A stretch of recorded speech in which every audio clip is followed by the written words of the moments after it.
Hey everyone, it's May and welcome back to my channel. Today we are going to talk about the last album in the Nightwish discography. I feel like I've been doing these videos for so long. This is their 9th studio album, Human Nature, their most recent album that came out last year. And this is gonna be the last video in the series, which is crazy. Like I said, I feel like I've just been working on these videos for forever, which I kind of have because I started them like last October. So it's almost been a year because I was doing the Taria ones. I didn't post it until January, but I had already filmed them. So that's crazy. And to be honest, I'm kind of ready to be done because there were a lot of work and I had a lot of time this year, but now I'm moving and I'm gonna have a job and I'm not gonna have this kind of time anymore. So it was fun to do it while I had time, but I'm kind of glad to be done and now I just have to edit them. But anyway, we're talking about Human Nature today. There are 17 tracks, 9 of them are vocal tracks on disc 1, and then we have 8 orchestral tracks on disc 2. Not really gonna be talking about those too much, but yeah. Quick background rundown. Thomas had writer's block after writing Endless Form's Most Beautiful, but after starting Ori, his other band, it was easier for him to write again, and then he was able to write this album. According to Thomas, the first 9 songs on the album represent the human aspect of the title. It's a human voice telling stories about different aspects of humanity, and then nature is the second half, which is kind of led into with Endlessness. To me, this album definitely continues the ideas from Endless Form's Most Beautiful. Like, it's focused on kind of like the universe and nature and all of that, but I also think that it incorporates kind of the Endless Form's Most Beautiful ideas with Imaginarum, because it's stories about humans on Earth, but it's in a more spiritual sense than on Endless Forms, which is more focused on science. It's more about the human spirit and like appreciation for the power of the human mind and imagination. So track 1 is music.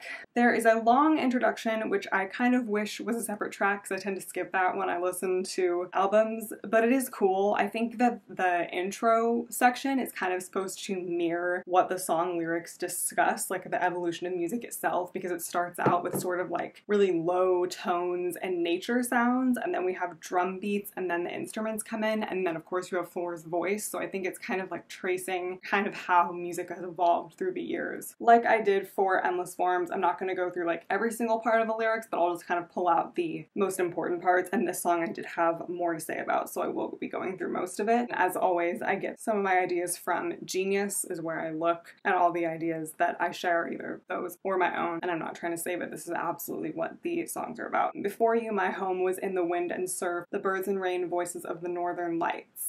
Then you came, I joined you beyond the aeons as you blew your cave bare bone and began to hum. I think the first verse is music addressing humankind, like saying that before humans, music existed in nature, like in natural rhythms of the world, and then humans came and they discovered how to create it themselves. Eradicate the torment of a heavy heart, emancipate the deaf, sing the graceful third part, then orchestrate an air for only you to sing, caress it deep, it's always there to unlock the stars to enter. The line, then orchestrate an air for only you to sing, reminds me of Write a Lyric for the Song Only You Can Understand from Elan. I think it's just kind of saying like what music does for humans. And then the chorus is music fanning the flames of a mystery, deepening the listening, losing yourself to the endless symphony of now. Human singing the tale of another man. Have you ever heard music? It's coming, coming, coming your way, the very first song. So again, I think it's just kind of carrying on, like saying what music is to humans, what it does for them. I wonder if the line singing the tale of another man is kind of talking about how the lyrics in a lot of music explore universal themes to some extent, like how multiple people can relate to the same thing maybe. And then the second verse, you want to dream, want to tale in major scale, wish to leave the hollow to dance with Pan. Can you hear the brave drum from the moors? Follow the beat and leave the noise behind if we be lovers. Performance starts, come join the gathering, and you will leave with a wildflower aftertaste. Become the kind who still laughs at butterflies. Give me a home inside you until the final. Thank you and a good night. In here, I am the silence of sound, curing the common show for the steady song. There, I'll greet the greedy crowd, but I will never ever sing to them. So I think the second verse is sort of talking about how music offers some form of escape from everyday life and leave all the noise behind. It kind of connects to track 2 because it's saying like the noise of the digital world or whatnot. You can escape into music.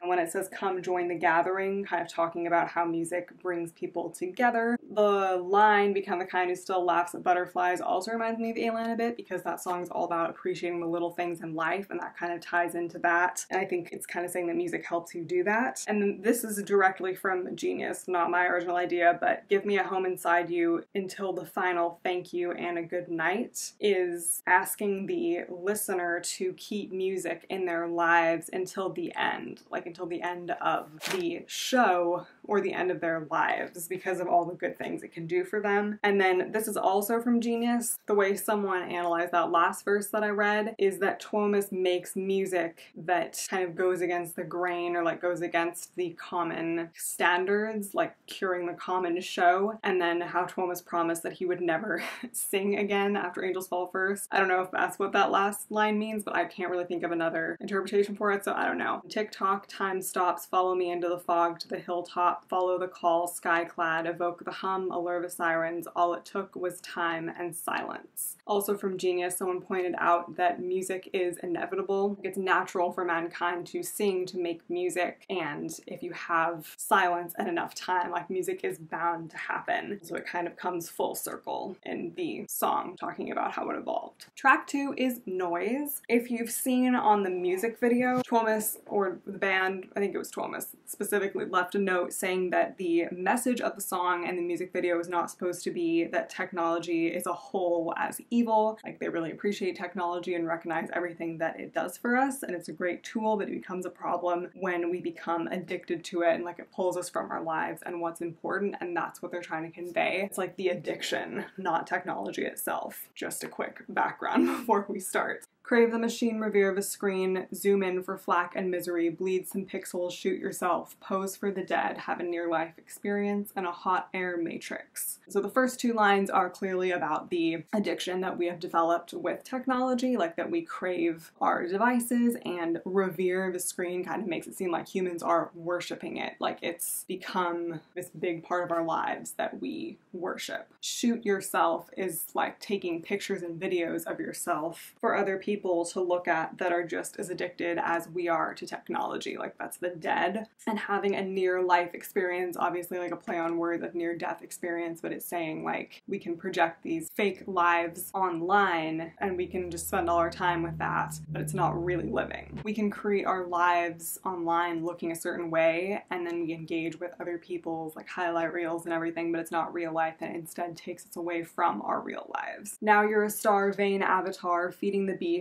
In your loud ego land, you have become tool of a tool, digital ghouls telling you to shut up and dance, color a yarn and the crowds will gather. The avatar is like someone's screen name, and as Thomas I think has put in songs before, like kind of how, what song was it? Yours is an Empty Hope from Endless Form. His frustration with how people can just say whatever they want online because they're behind this persona, this screen name, this avatar, and it's all like anonymous. Technology is supposed to make life easier, like it's a tool to communicate and all these other things, but we have become so addicted to it that it's not doing that for us anymore. That's what I think tool of a tool means. Like we have become slaves to it instead. I think what he's trying to say there. The chorus is noise from a sunless world, your mirror is black, only a copy stares back at a slave of brave new world. Noise to decoy the human voice, brain insomniac, paranoiac, endless noise. There are a couple references in the chorus that people pointed out on Genius, Black Mirror, the TV show, and then Brave New World, the novel, which both depict dystopian societies that have been negatively affected by technology. We get a lot of imagery in this song of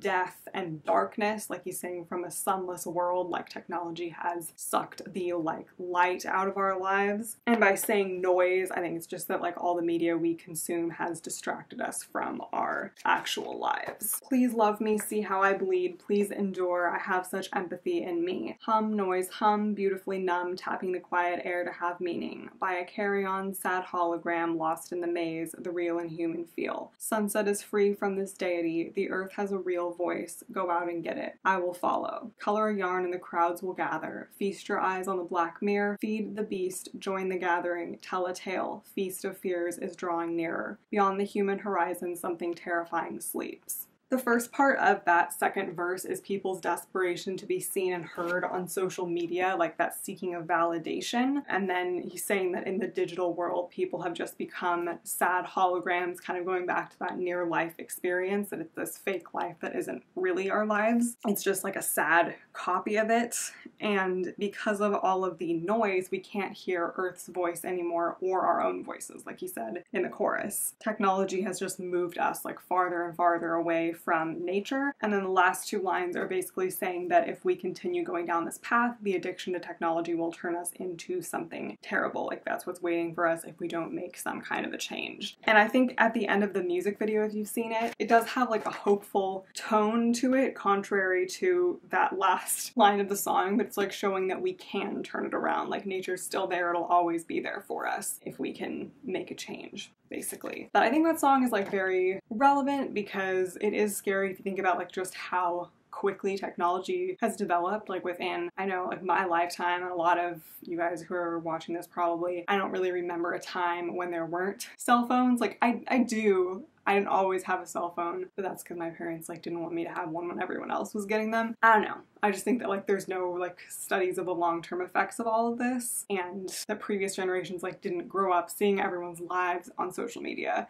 So it's like kind of interesting, like not in a good way, because we're more connected than ever. Like we can communicate with each other so easily. There's FaceTime. Like I'm about to move to France to teach English, and I know that I can FaceTime and Skype and use WhatsApp to connect with my family and friends when I'm gone, which is so relieving. So like things like that about it are so great, but I definitely understand like the song's meaning because it's just so relevant right now. So anyway, next we have Shoemaker. The song is about an American geologist named Eugene Shoemaker, who was one of the founders of the planetary science field. This is from Genius, just reading off of that. He died in a car accident and his ashes were carried to the moon with the Lunar Prospector mission, and that's kind of what is tied into the song. Now you've been tucked in for eternal earthrise and wonder, a sailor through aeons, story unheard, howling at the earth. Yours the whole graveyard of heavens, a ship that sailed home. You're with us, face of the night, singing through the morn for mankind. I want to sing with you. You're home now, outward urge, as with every dreaming creature, we want to come with you. So the first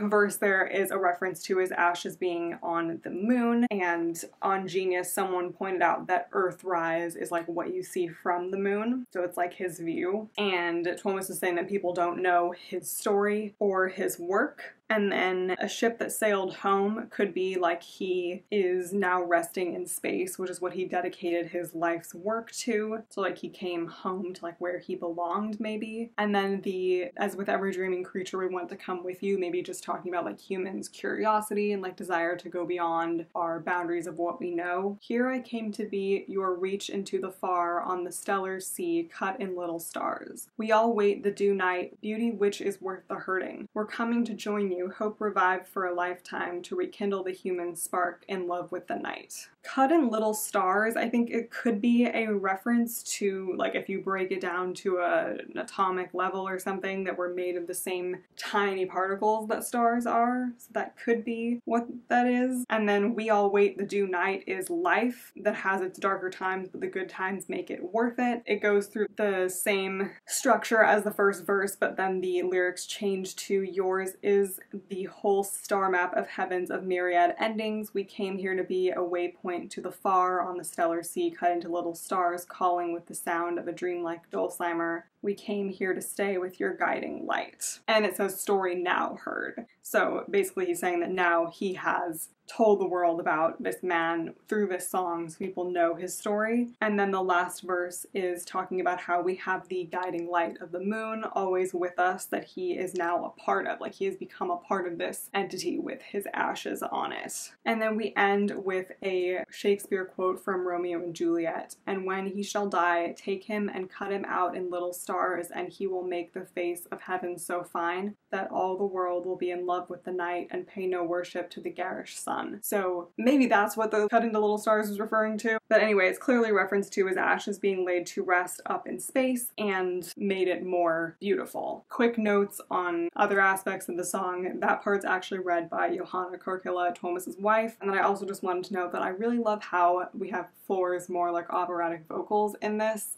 I thought it worked really well, and we haven't like gotten a lot of that from her, which is fine. Like, you know, every song needs something different, but I just thought that that was really cool. Track 4 is Harvest, which I think is my favorite. I still don't know this album like super well. It could change, but I think this one's my favorite. My harvest will come, a tiny valorous straw among the millions facing to the sun. I will pause before a man whose path has just begun, something unsung our way comes. It's probably referring to death. That's what someone said on Genius, like we grow throughout the journey of our lives and then the harvest is when we die. I don't think in this song it's talking about death as like the end of life, but rather the beginning of something else, just like the transition. And then we have that contrast saying that like when the harvest comes, the narrator will pause before a man who's like at the beginning of life. The quaternary code gave mankind a rose so we could see the beautiful die. The strange piece of storm hovers over crops and a child's face aglow before the scythe. Join the harvest of 100 fields, hardy and tame, all going back to one single grain. Offer light to the coming day, inspire a child, water the field, surrender to the earth. I think the going back to a single grain could just be like how we become one with nature after we die, or we all go back to one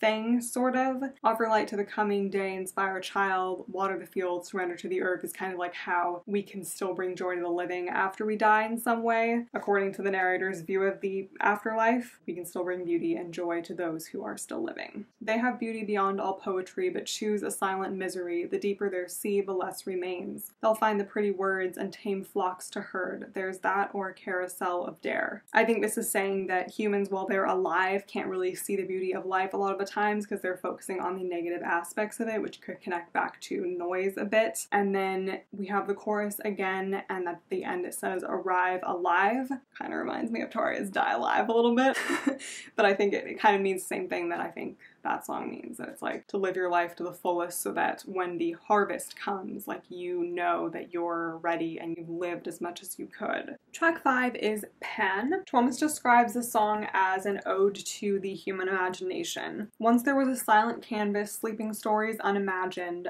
birth of what ifs, hope and wonder, winds will be named, words will shelter. Then something wicked their way came, showed a way to the great escape, awoke the world, sparked the brain, and ape in awe before a door. The first couple lines are the world before people created art, like kind of like the beginning of music where we have like the world just kind of lying in wait. And then Winds Will Be Named is a reference to a Patrick Rothfuss novel, which I think is an author that Thomas really likes. The next verse has a bunch of different references to pieces of art in different forms that Genius goes through. There is a Shakespeare quote, The Great Escape as an epic war film, and then we have 2001 A Space Odyssey. I think it also shows that when they are faced with struggle, humans create art to escape and to use it as a means to express their emotions and take from their experiences. The ape could also be like a very primitive human opening the door to creativity and imagination, I think. We have more references to like movies, other works of art, etc. We're the writers of Another Way to Be, we're the writers of whatever we cry home, which I think means basically that through art we can create whatever our hearts desire, like our imagination will lead us there. And then the chorus is a moment alone with unbeknown, reset the world, imagine home, a primal need to touch the stars, only way there to enter. So I think when it says like a moment alone, I think it might be saying that solitude and maybe an escape from the noise can lead us to have inspiration for the art that we want to create, and that the need for story is hardwired in us. That's the primal need. More references to works of entertainment. You can go to Genius if you want to see the notes on that, but I'm just going to kind of speed it up a little bit here. To lose yourself, to find who you are, follow your tail, remember your name, enter the woods, Tir na nog, it's like another language. I think it's in Celtic. And bring back the good. A pale blue theater stage, a feast of beautiful tragedy, wonderful fantasy. The play is yours to write, yours to live, ready the night by a playwright. So it's saying that you can lose yourself in stories because they provide an escape from everyday life, but it can also show you more about truths and the truths of your life. And then the last verse kind of ties in the power of creation and the power of story to life itself. Thomas has referred to life on Earth as a theater multiple times in other various songs, or a play, and I think with that reference here it's kind of saying that we can create our own reality, we can create what we want our lives to look like we are the authors of not only these works of art that we can use our imagination for, but we can also use use that to create our own lives. That song is especially where I see kind of Imaginarium weaving into this album a little bit. Next we have How's the Heart, which Thomas calls the ode to human empathy. I think it's kind of about how we have to go through life faking a smile and pretending that we're okay when we're not. That's just kind of the culture that we've created, like how are you is just a pleasantry, and we just kind of go through life like pretending to be fine a lot of the time. I'm not going to read all the lyrics to this one because this video is already too long, but the chorus says, how's the heart underneath the silence, how's the one drowning in the mire, let us sound a human pan, come in, the fire's warm, burn the rope and dance some more. So it's saying, like, kind of as if you were going to use a rope to hang yourself maybe, like, don't give up on life yet, like, just release all of that and just have fun and dance, because that's what we're meant to be doing. And it's basically just asking, like, how are we doing really under the mask that we have to put on? I will read the next verses. We met where the cliff greets the sea, shared a story, took the leap, rose uprooted, hid a note, you know where, you've been there. Now there's the one who came from me, a child of light, another tale, dear one, night will come but not to stay. Why? The answers in the fair winds, my love, fly toward the calm, fly utterly lost towards a beating heart. The cliff greets the sea is obviously an Elan reference there. And then the next part is about Floor's daughter. I think that she actually wrote that part. This part's just so beautiful. I think it's kind of like her message to her daughter about life, like saying that there's going to be good times and bad times, but like nothing lasts forever. Like that's the night will come but not to stay, and that you can always find peace and calm if you seek it out. And then we have the chorus again, and the last line changes to dull the blade and dance some more, which makes me think that that first one was about suicide potentially as well, because this would be like another way of saying don't give up yet. Now we have Procession. This is super interesting. I would really have not figured out this song if it weren't for Genius helping me along here because it's kind of the history of Earth and how life came to be on it. Like I could get that, but someone on Genius pointed out that it's telling the story of human evolution to a life form that came after humans, which I didn't quite get. Maybe it was obvious to other people, but it's like we've gone extinct and now there's this future species that we're telling the story of humanity to. So again, I'm just going to kind of summarize this, but the first few verses are the story of how life began on Earth and how it evolved. We have that little endless forms reference when it says another birth, another monster, endless forms toward the stronger menagerie. Earth is referred to as a cradle, but is like welcoming and nurturing life. And then it says we remember as along came writing, kind of showing the importance of that development in knowing our history, because if people hadn't recorded what was happening, it's a lot harder to piece that together. And then it's basically saying that we thought that we'd be here forever. When it says we have been here a while at the end of pi as along came harvest, like pi is an infinite number, so like we kind of thought that it would go on forever, but the harvest, referencing that previous track, finally came for us. And then the last verse is we will remember all the suffering, we wrote this in a tongue you will understand, words and melodies with a touch of coloring, we were there and will remember mankind, our kin, aeons ago. So that's like clearly the message for this future species here, and it's kind of like a hope that future life will remember humans in some way, like through this song. And it also kind of gives me the same vibes as The Greatest Show on Earth, like saying we were here. So I just think that's like such a creative way to write a song. Like it kind of ties together a lot of themes from Endless Forms and on this album, and like just showing our lives from like an outside perspective. Like it kind of shifts your perspective on it, like describing humanity and our history to these unknown life forms that are going to come after us someday. Next we have Tribal. I'm not a huge fan of this one musically because like all the grunting and growling that goes on in it, it's just not really my thing, but it seems to be about religion. It can potentially like a continuation of weak fantasy, basically saying that humans are naturally curious and want to make sense of the suffering in the world in some way, and they kind of want to have someone else in charge who will forgive their sins. I got that from the part that says suffering loves faith, loves suffering, smile to elders like a good doll, repent, accept, separate yourself. Like we want someone else to have it figured out. We want to follow something that's going to make us feel better. So I don't really quite understand all of it, but it seems to be like weak fantasy, more a critique of organized religion and its negative effects more than spirituality itself, especially because this album seems to be leaning into the more spiritual elements of life, especially with Harvest. I kind of got that sense from that more than Endless Forms did. Like there's nothing wrong with believing in something greater as long as you're not just blindly following organized religion, I think is what he's saying. But by calling it tribal, I think he's saying that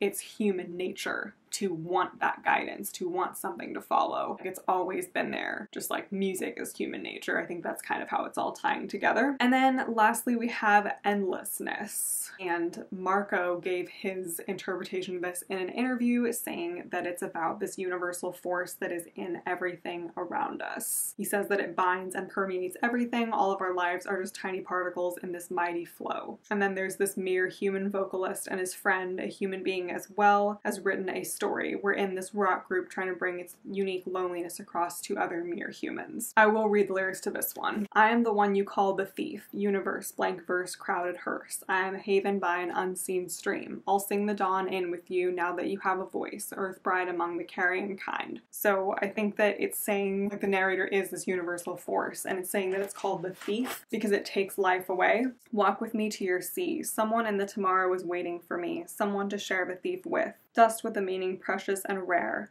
I am the grass, the maggots, and the dust. I am the several endings, the pain of the slow evil of an unsung life. This is the force kind of saying that it's in every part of our lives. Decades make them matter. Myriad tales shall befall on you. Before the even ballad of our stay, walk with me to your sea. Kind of a call to live your life. And then an unscarred land, unsung yarn, unborn child, await my touch, the luck of the draw. Enter now, come, here is life. Endlessness. This is giving images of earth waiting for life, or just kind of potential. And then on Genius, someone pointed out that the line luck of the draw could relate back to the Richard Dawkins quote from The Greatest Show on Earth about how we're lucky to even be here because there's so many other like potential human souls that never even got a chance to live here. And then Endlessness, soon beyond the fields you've come to know, you will join the silent flow. Follow me, I am the spark at the end of everything. Tip the reaper to ensure the blade is sharp, as soon will go, follow me into the dark to the birth of everything. So this part really connects back to Harvest for me and that spirituality that I see on this album. It's saying that there is something after life, that there is something bigger, this universal force that's in everything. It's part of us, it's part of everything in our lives, and at the end of everything, it will take us with it and we'll become part of it again. Because it's saying it's not the end, it's the birth of everything. So like I said, I'm not really going to go into the orchestral songs because I don't have that much to say about them. I will just go through the quotes that are in those songs. There's a quote from a Lord Byron poem. There is a pleasure in the pathless woods. There is a rapture on the lonely shore. There is society where none intrudes. By the deep sea and music in its roar, I love not men the less, but nature more. So this is kind of tying together the human and nature potentially, talking about the beauty of nature and how it's always there for us and it has a life of its own, like the deep sea and music in its roar, like music's everywhere and it has its own life. And just like how much he appreciated nature. And then lastly, we have a quote from Carl Sagan's Pale Blue Dot. Look again at that dot. That's here, that's home, that's us. Honor everyone you love, everyone you know, everyone you ever heard of, every human being who ever was lived out their lives. The aggregate of our joy and suffering, thousands of confident religions, ideology, and economic doctrines, every hunter and forager, every hero and coward, every creator and destroyer of civilization, every king and peasant, every young couple in love, every mother and father, hopeful child, inventor and explorer, every teacher of morals, every corrupt politician, every superstar, every supreme leader, every saint and sinner in the history of our species lived there, on a mote of dust suspended in a sunbeam. That's here, that's home, that's us. Fairly self-explanatory, but I think that it really connects back to the themes of the album and kind of like Endless Form is Most Beautiful. It's ending the album with a quote talking about how cool it is that we live here on this planet, that we're able to live these varied, intricate lives that are full of all these good things and bad things. And yes, we are just this tiny speck in the midst of this vast universe, but our lives matter and like we're here for a reason, I think is what it's saying. Hopefully I explained it well enough. I think I said what I wanted to say about how it all kind of connected together. It talks about evolution, it talks about spirituality, like how there's something bigger than us that connects us, there's something waiting waiting after death, the human spirit, human imagination, how nature has a mind of its own and a life of its own, and it'll always be there for us, like kind of in noise, how once we wake up from this kind of half-life we're living with those of us that are affected by the technology addiction, then we can always come back to it. And in the end, all the good and bad that we're experiencing is wrapped up on this little planet that we call home. Okay, that's it. Thank you guys so much for watching, and if you've been on this journey with me from the beginning, thank you so much. I appreciate your support and your comments. I love talking about music with you guys, so thank you so much. I can't tell you how special it has been to have your support, because when I started making these videos, I didn't know if anyone would care or would want to watch them. So this is the end of the journey. We've come to the end of the line, but thank you so much for being here, and as always, I would love to hear what you guys thought of the album and any of your interpretations in the comments. Please give this video a like and subscribe if you're interested in seeing more, and I will see you guys next time. Thanks for watching. Bye.